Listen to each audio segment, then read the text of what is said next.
Imagine this. You go to sleep thinking you're prepared. You're diversified. You're doing the responsible thing.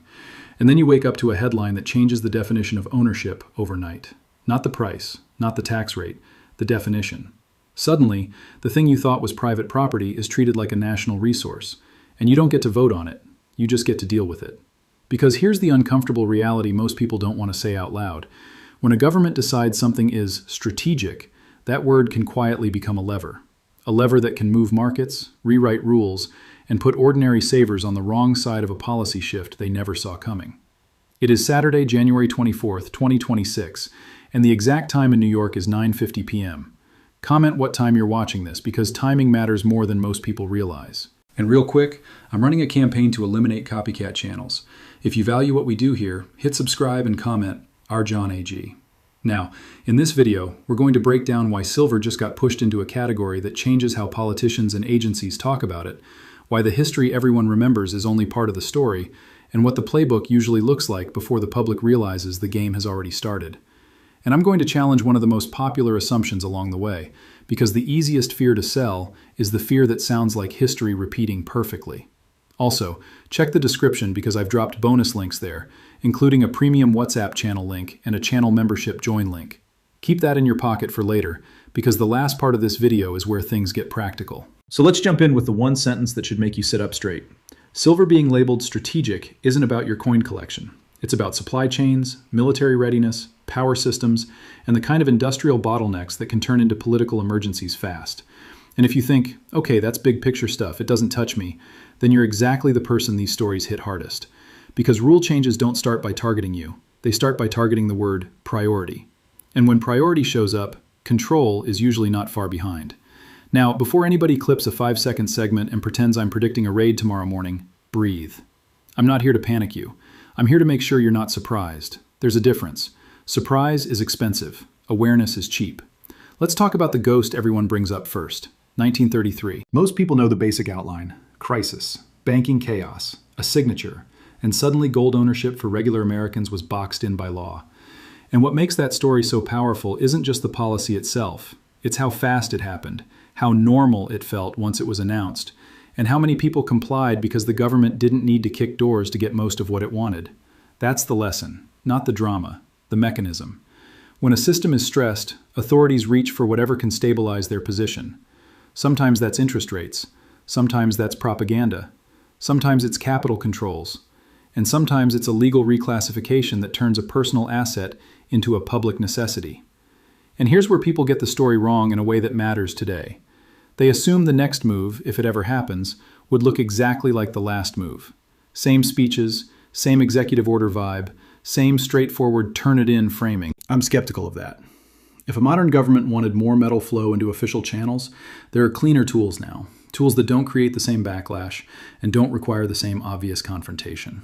And that's why the word strategic is so important, because it opens the door to softer forms of control that still change your outcome. Let me explain. When an asset becomes strategic, it can become subject to priority allocation. That's a fancy way of saying industry gets first dibs, defense contractors get first dibs, critical infrastructure gets first dibs. And if that gets formalized during a disruption, the government doesn't have to confiscate your silver to affect your silver. It can choke liquidity, regulate dealers, require reporting thresholds, restrict exports, and create a two-tier market where the approved channel trades one way and the unapproved channel trades another way. Same destination, different road. Now, why is silver even in this conversation in the first place? Because silver isn't just a shiny metal. It's one of the most electrically conductive materials used at scale. It shows up in high reliability connectors, in certain medical applications, in electronics, in specialized coatings, and most importantly for policymakers right now, it shows up in the clean energy industrial push that governments have tied their reputations to. Solar manufacturing is a perfect example. You can argue about politics all day, but the physical reality doesn't care. Solar panels require conductive pastes and connections, and silver has been a key ingredient in those systems for a long time. Manufacturers keep working to thrift it down and substitute where possible, but the demand is still real. And when you combine that with grid upgrades, data centers, electrification, and defense procurement, you get a metal that quietly moves from commodity to constraint. And constraints create policy. Here's the next piece most people miss. Strategic declarations tend to appear before the public feels the shortage. Governments don't wait for a warehouse to be empty. They move when they see the risk curve bending the wrong way. They move when they see concentrated supply, geopolitical friction, and rising dependency. So when you hear strategic, don't picture a label. Picture a warning light on a dashboard. Now, let's talk about the supply side, because this is where the emotional argument turns into a math problem. Silver production is not like printing money. You can't snap your fingers and double output by next quarter. A lot of silver comes as a byproduct of other mining operations. That means even if silver prices surge, output doesn't instantly surge in response. The pipeline is slow, permitting is slow, development is slow, and for years, the market has leaned on inventories and recycling to fill gaps. That's a fragile arrangement. Because inventories are finite, recycling depends on economics, and industrial users don't like uncertainty. If manufacturers think supply will be tight later, they secure contracts earlier, and that can create the very squeeze everyone says can't happen. And this is why strategic matters. It signals that policymakers have noticed the fragility too. But let's not pretend this is a one-country story. Silver is global, mining jurisdictions are global, refining capacity is global. And when global politics gets messy, metals become bargaining chips. Not because they're shiny, but because they're useful. Now, before we go further, I need you to picture how modern policy actually spreads. It rarely starts with a dramatic announcement. It starts with a technical memo, then an agency update, then a compliance notice, then an industry roundtable, then a temporary measure, and then, one day, you realize the temporary measure has been renewed 3 times, and everyone acts like it's normal. That's the real cliffhanger. Not will they do it, but will you notice the steps before the door closes?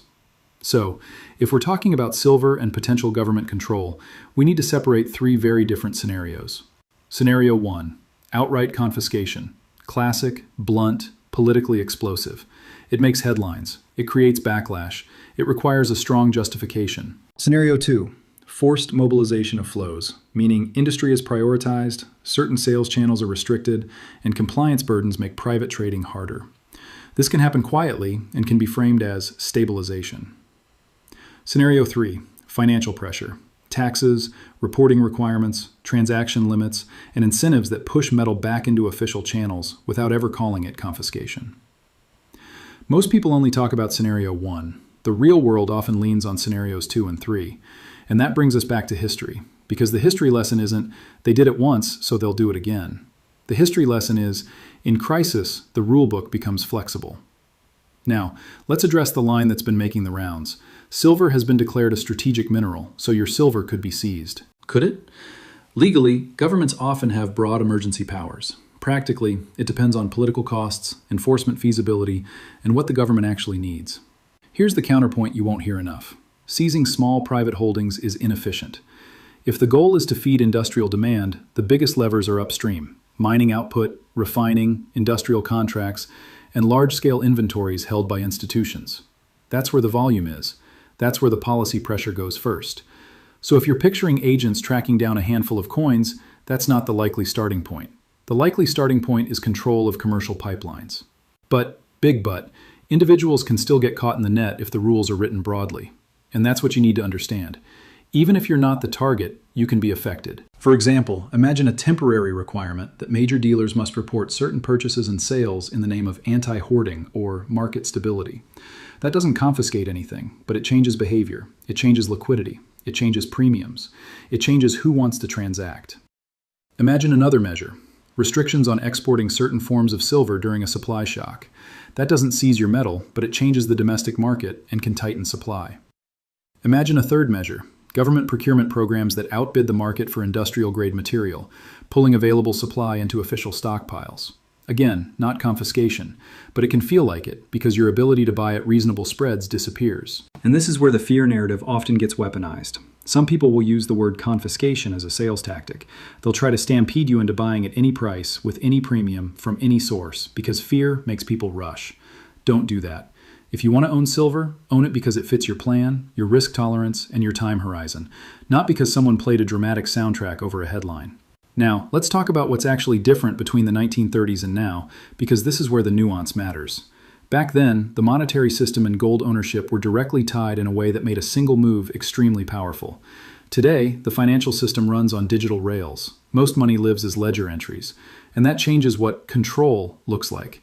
It's easier now to control transactions than to control objects. That's why if authorities ever want to push metal into certain channels, they don't necessarily need to seize the metal.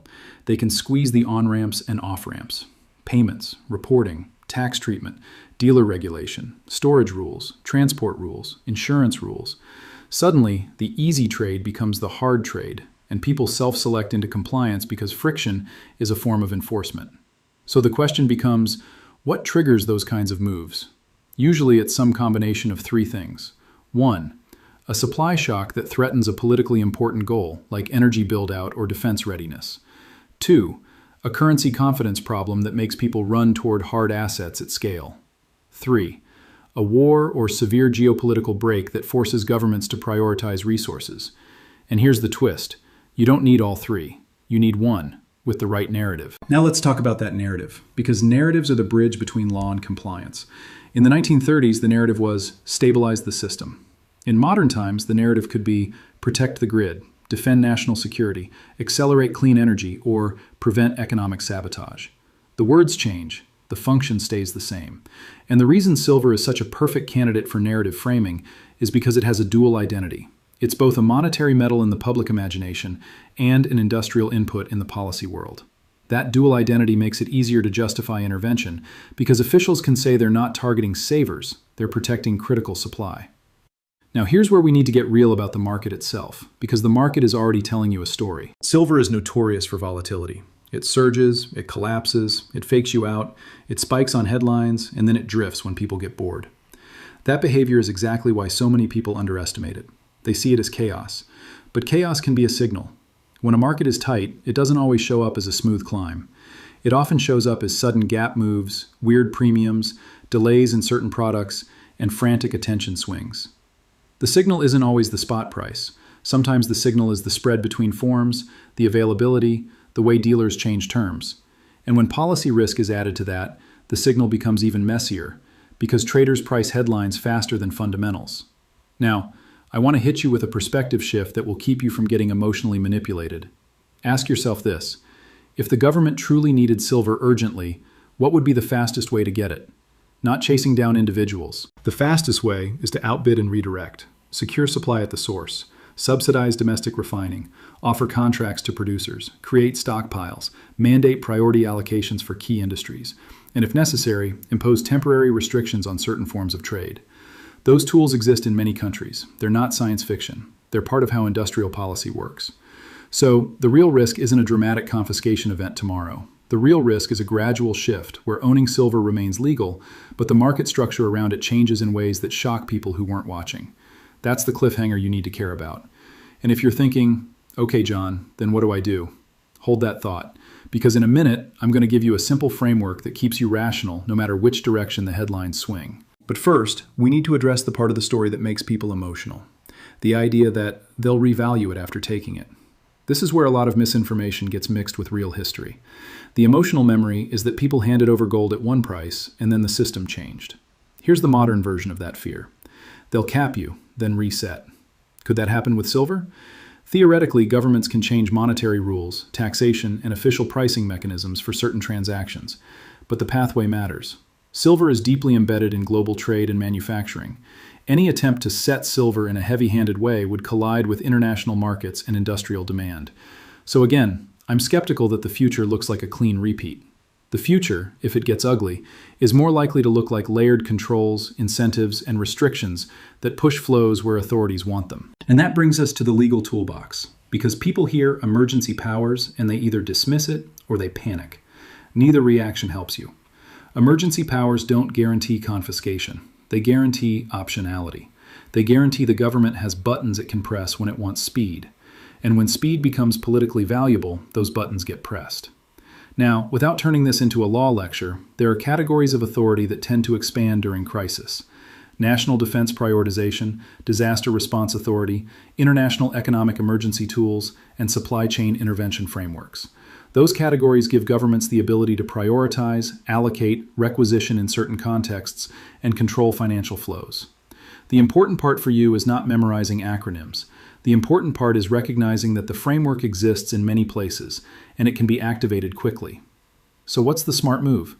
The smart move is not to become paranoid. The smart move is to become disciplined. Let me give you the discipline framework. First, define why you own silver. Is it insurance? Is it speculation? Is it a long-term hedge against currency debasement? Is it a diversification tool?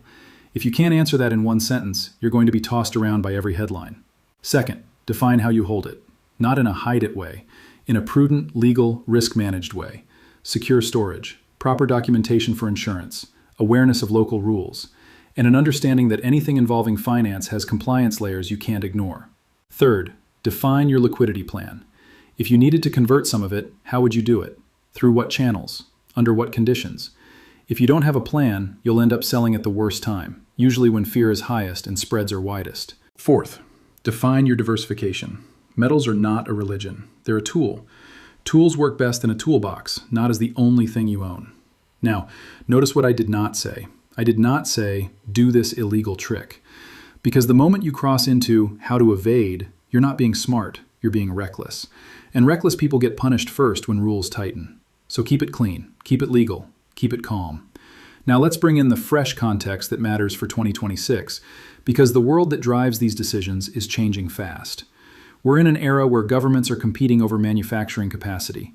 The phrase reshoring isn't a slogan, it's a policy direction.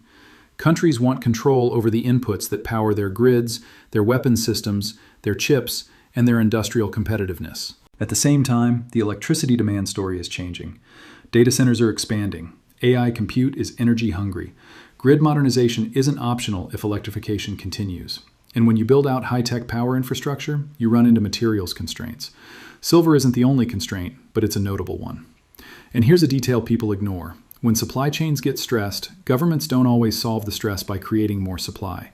They often solve it by controlling distribution. Because creating supply takes years, controlling distribution can be done in weeks. That's why strategic designations are often the first domino. Now, add another ingredient, defense. Military procurement doesn't like uncertainty. It likes guaranteed delivery. When geopolitical tensions rise, defense priorities shift, budgets expand, and certain components become non-negotiable. Silver, as part of high-reliability electronics, becomes one of many inputs that matter. So you have energy policy, industrial policy, and defense policy all tugging in the same direction. Secure critical inputs. That's the macro pressure. Now, let's zoom into the micro, because this is where viewers usually feel the story. If you're a stacker, a saver, someone who buys physical metal, your world is premiums, availability, trust in dealers, and the feeling that you're stepping outside the financial system a bit. And that's exactly why the idea of confiscation triggers people. Because the whole point of owning physical is to reduce counterparty risk. So, is physical silver still worth considering? It can be, but you need to understand its risk profile honestly. Physical reduces certain risks and adds others. It reduces reliance on digital systems and financial intermediaries, but it adds storage risk, liquidity friction, and policy risk in some scenarios. That's not a reason to avoid it. It's a reason to be intentional. Now here comes the part where I'm going to challenge the panic narrative directly. If you believe governments are likely to confiscate silver from individuals en masse, ask yourself, why haven't they already done the easier version? The easier version would be to heavily tax gains, restrict certain transactions, and regulate dealers so tightly that private markets shrink. Those moves are far more politically palatable and far more enforceable. And in many places, versions of those controls already exist. So if you want to forecast the future, don't start with the most dramatic outcome. Start with the most realistic path of least resistance. That realistic path is usually reporting, taxation, restrictions on large transactions, and prioritized industrial allocation. Which means your risk isn't, they'll take my coins tomorrow. Your risk is, my options could narrow quickly under a crisis narrative. That distinction matters because it changes what preparation looks like. Preparation looks like staying informed, keeping your financial life organized, not overextending into one asset, and making sure you're not forced into bad decisions by lack of liquidity.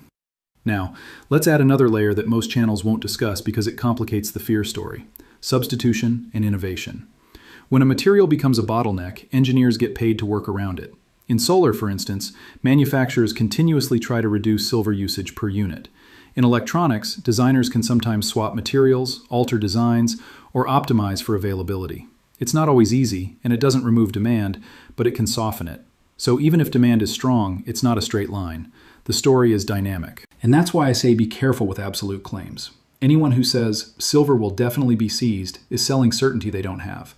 Anyone who says silver can never be controlled is ignoring history and policy reality. The truth lives in the middle. Policy risk exists, and it rises during stress. Now, we need to talk about one more driver that could turn this from theoretical to urgent: a monetary confidence event. When trust in currency weakens, people reach for alternatives, and when enough people do that, authorities react.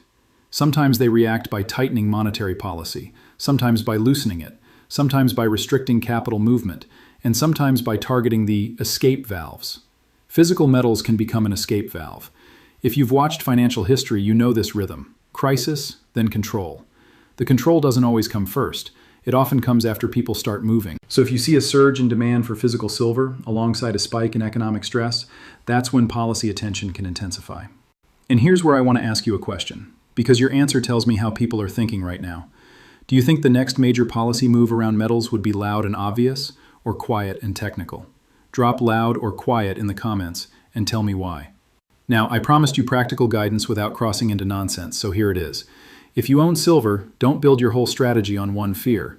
Build your strategy on resilience. Resilience means you can handle price swings without panic. You can handle policy shifts without being trapped. You can handle liquidity needs without dumping at the bottom. You can handle unexpected expenses without selling your long-term insurance. And resilience also means community. If you've had any success, whether it's paying off debt, building a business, investing consistently, stacking responsibly, whatever it is, share your success story in the comments so others can stay motivated. People need proof that discipline works. Now, I also need to talk to the viewers who want the deepest research and the most detailed breakdowns. We offer members-only videos produced by a separate team with more research and more data, and those are only for premium members. If you want that level of detail without us watering it down for the algorithm, the join link is in the description. All right, back to the main thread. Let's explore what control could look like in a real crisis without turning this into fiction. One possibility is strategic stockpiling. Governments can buy material and remove it from the open market. That can tighten supply and push prices, but it can also stabilize key industries if managed well. Another possibility is priority allocation. Certain industries get priority contracts, and suppliers are incentivized or required to fulfill those first. Another possibility is export controls, which can reshape domestic pricing and availability. Another possibility is temporary transaction rules, limits on certain forms of trade during an emergency period. Notice something. None of these require taking your personal stash, but all of them can change the environment around your stash, and that's why the confiscation word is both useful and misleading. Useful because it grabs attention. Misleading because the more likely reality is a spectrum of control, not a single dramatic act. Now, let's address the ethical dimension for a second, because it's easy to turn this conversation into pure me versus them, but life gets complicated in real emergencies. If a country faces a true crisis, grid failure, war-level shortages, critical medical supply issues, resources get prioritized. People argue about fairness. People argue about corruption. People argue about who benefits. And sometimes those arguments are valid. But the moral question can still exist. If a strategic input is needed to keep hospitals running or infrastructure stable, what does responsible citizenship look like? I'm not answering that for you. I'm saying it's a question worth thinking about now, not when emotions are boiling. And that leads to the second engagement question I want you to answer. If there was a genuine, verified national emergency, and the government offered a fair market program to buy silver for critical infrastructure, would you participate? Yes or no, and explain your reasoning. Now, let's talk about what makes this entire topic feel so intense. Trust. People don't fear resource mobilization in a vacuum. They fear it because they don't trust the system to be honest about it. They fear it because past actions prove that narratives can be manipulated. They fear it because policies can be framed as temporary and then become permanent. So the solution isn't to blindly trust. The solution is to stay alert and stay rational. And that's why I keep coming back to signals. Watch legislation trends. Watch procurement announcements. Watch the language used around critical materials. Watch how agencies talk about supply chain resilience. Watch how quickly voluntary programs become requirements. Those are the tells. And please, don't let any single headline hijack your plan. Because the biggest mistake I see is people making all or nothing moves. They either buy aggressively at the top because they're terrified, or they sell everything at the bottom because they're exhausted. Both outcomes come from the same root problem. They never built a plan that could handle volatility. Now, speaking of volatility, here's something else that's fresh and relevant in early 2026. The broader commodity landscape is increasingly shaped by industrial policy. Governments are subsidizing certain supply chains, restricting others, and creating new demand through mandates and incentives. That policy-driven demand can make some commodity cycles feel different from the old, pure market cycles. But it can also create political blowback, and political blowback can trigger new rules. This is why I say, policy is a market factor now. Treat it like one. And you've already seen this movie with other resources, even if nobody called it a movie at the time. Oil is the obvious example. When supplies tighten, governments don't ask the market nicely. They tap reserves, negotiate shipments, pressure producers, and roll out rules that somehow stay in place. And in just the last few years, we've watched chips and critical components turn into geopolitical chess pieces, with licensing, export curbs, and subsidy programs reshaping where factories get built. Same playbook, different resource, and the public realizes late. Silver is drifting toward that same intersection. And here's the angle people miss. The state doesn't always need your metal, it needs your behavior.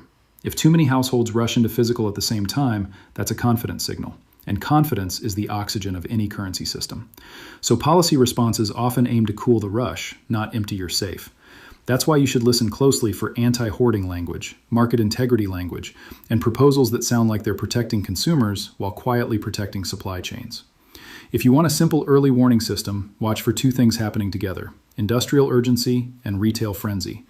When both spike, pressure builds behind the curtain. And once that pressure crosses a threshold, the next announcement won't be about silver at all. It'll be about stability.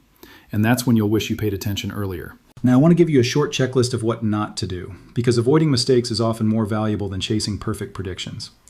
Don't overpay insane premiums because you're scared. Don't put yourself in a position where you need to sell physical quickly for emergencies. Don't ignore storage and safety, because losing your asset to theft is the dumbest form of confiscation. Don't assume digital assets are immune to policy either. Every asset class has its own pressure points. And don't fall into the trap of thinking the only risk is government action. Market risk, personal risk, and liquidity risk are real too. Now, if you're new here, let me say this plainly. Subscribing helps more than you think. The algorithm is brutal, and if you want these kinds of deep, practical discussions to keep showing up, support the channel. And again, the description has those bonus links: premium WhatsApp channel and the channel membership join link if you want the members-only research drops. Now, let's wrap this up with the big picture, and then I'll leave you with one final cliffhanger to think about. Big picture. Silver is becoming more strategically important because the world is building systems that require reliable, high-performance materials. Energy, defense, electronics, and infrastructure are converging. That convergence elevates certain inputs. Silver is one of them. That elevation increases attention. Attention increases policy involvement. Policy involvement increases uncertainty for private holders, not necessarily because confiscation is imminent, but because the environment can change quickly. So, are we guaranteed a repeat of the 1930s?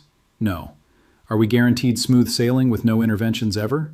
Also no. The reasonable stance is, understand the spectrum of possible controls, prepare rationally, and don't let fear turn you into a bad decision machine.